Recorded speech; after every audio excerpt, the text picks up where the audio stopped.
आपने दूसरा प्रश्न पूछा कि भोजन करने के पूर्व और बाद में क्या विचारना चाहिए, क्या पढ़ना चाहिए, क्या करना चाहिए।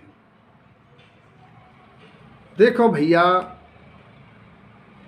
बात तो पात्र की है, लेकिन समझना तो सबको चाहिए, क्योंकि मुक्ति का पात्र तो स्वभाव से हर आत्मा है।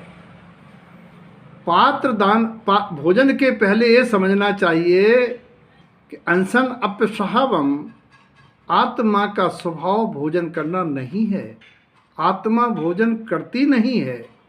आत्मा भोजन करे शरीर के संयोग में तो परमात्मा तीर्थंकर भी करें जो करते नहीं हैं। सिद्ध परमात्मा अशरीरी भोजन नहीं करते तो वो भी आप प्रमाणित हुआ कि आत्मा भोजन नहीं करती। आत्मा का स्वभाव भोजन करना नहीं है। आत्मा असाता जीव संयोगी दशा में असाता वेदनी के उदय के निमित्त से क्षुधा तृषा की आकुलता के कारण रागवश भोजन थाली का उठा के उदर में डाल के उस संज्ञा का समन करते हैं, इसलिए भोजन करते हैं। तो भोजन करने के पीछे अगर राग नहीं होना चाहिए, उद्देश्य होना चाहिए राग दोष विहीन, यानी भोजन की गृहता आसक्ति अभिलाषा से रहित जो प्रारब्ध में प्राप्त किया है उसको समता विवेक भक्त भक्ष का निर्णय करते हुए जीवना चाहिए। भोजन कभी भी तनाव में, संसार की चर्चाओं में बातें करते हुए, मोबाइल देखते हुए या कुछ और उधेड़ में नहीं करना चाहिए। आप भोजन नहीं करेंगे, उन विचारों को खाएंगे और जो बड़ा हानिकारक है। भोजन के बीच मध्य में तो आपको चिंतन करना चाहिए अपने आत्मस्वरूप का, और ऐसा अनुभव होना चाहिए कि मैं इनका करता नहीं, ये सब क्रिया परमन स्वतंत्र है, मेरा इससे कोई संबंध नहीं, मैं तो सिद्ध स्वभावी आत्मा हूँ।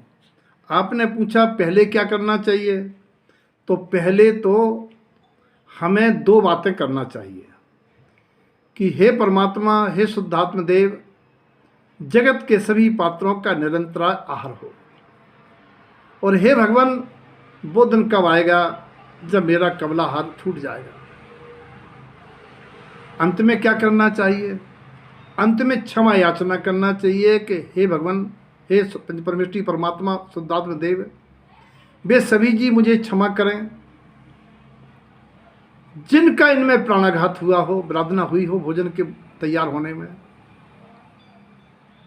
और दातार का हम पे कर्ज हो गया है, अब मुझे चुकाने के लिए बहुत धारण करना पड़ेगा।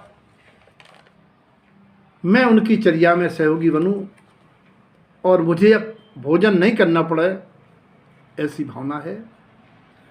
बोले हम तो सुना है नमोकार मंत्र पढ़ते हैं आगे पीछे, क्यों पढ़ना चाहिए। पहले नमोकार मंत्र का मतलब है जब नमो अरिहंताड़म, अनंत परमात्मा की तरह मेरा कवलाहार छूटे।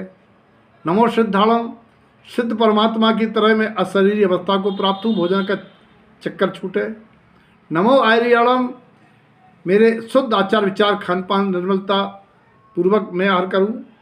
नमो अवध्यायणम, उपाध्याय परमेश्वरियों द्वारा उपदिष्ट द्वादशंग वाणी के अनुसार मैं स्वरूप का चिंतन करता रहूं। नमो लोहे सब साहुड़म के क्रम में जैसे साधु महाराज अभिग्रह धारण करके अंतराय टाल के भोजन ग्रहण करते हैं, मुझ में भी बल आना चाहिए कि सामने अगर मन ने कह दिया ये चीज परोसी जाना चाहिए, तो हमें उस मन के कथित पदार्थ का त्याग कर देना चाहिए और भोजन के पूर्व अचानक नियम ले लेना चाहिए, आज हम 4 वस्तु लेंगे, 3 वस्तु लेंगे, 2 वस्तु लेंगे।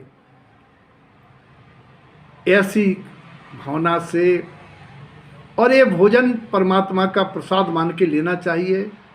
भोजन में बींग नहीं निकालना चाहिए। मधुर या अनुकूल रस न मिलने पर क्रोध आदि विकार नहीं होना चाहिए। और बाद में नमो का मंत्र पढ़ते हैं कि पंच परमेष्ठी पना प्रकट की भावना बलवती हो, हमें पंच परमेष्ठी माँ निर्माणी शरणभूत रहें, मैं उनके बताए मार्ग पर ही चलूं, ऐसे नाना प्रकार के संकल्पों सहित भोजन करना चाहिए। भोजन विवेक पूर्वक करना चाहिए, भक्ष भक्ष का निर्णय पूर्वक करना चाहिए। अनछने जल से निर्मित भोजन नहीं करना चाहिए, रात्र का बना नहीं करना चाहिए, शूद्र का बना भोजन नहीं करना चाहिए, बिना सोदा भोजन नहीं करना चाहिए, अमर्यादा पदार्थ नहीं जीवना चाहिए। ये सारी बातें विवेक पूर्वक श्रावक को भोजन करना चाहिए। भोजन का मतलब ये होता है भोग या जरूरत ना नहीं है, यानी आसक्ति गृहता रहित भोजन है। सबके जीवन में भोजन की भावना और श्रावक धर्म का पालन की भावना प्रकट हो, ऐसी मंगल भावना।